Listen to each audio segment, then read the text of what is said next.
This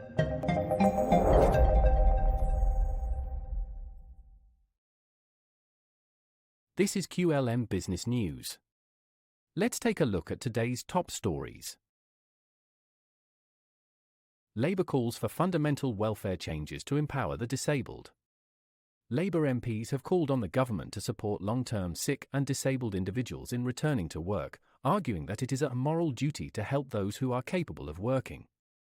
In a letter to Work and Pensions Secretary Liz Kendall, the Get Britain Working Group, comprising 36 Labour MPs, warned that the country faces hard choices to address what they describe as a crisis of economic inactivity.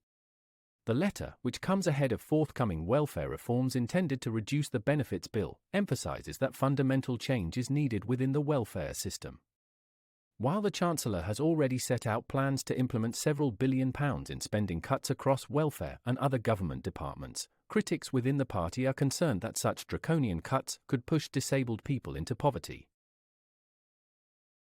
A dozen charities, including Disability Rights UK, Citizens Advice, Scope, and Sense, have also urged the Chancellor to reconsider cuts to disability benefits, arguing that there is little evidence to support the idea that reducing benefits will increase employment outcomes.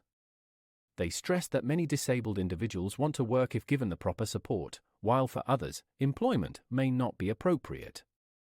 The issue comes at a time when the number of people claiming benefits has surged since the COVID pandemic. According to the Department for Work and Pensions, approximately 2.8 million people are currently on long-term sickness benefits, a figure that could rise to over 4 million without intervention.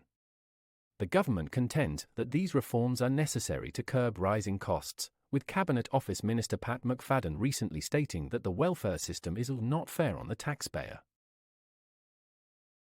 Labour MP Rachel Maskell and other critics have expressed deep concerns, emphasising that previous reforms have not always safeguarded the most vulnerable.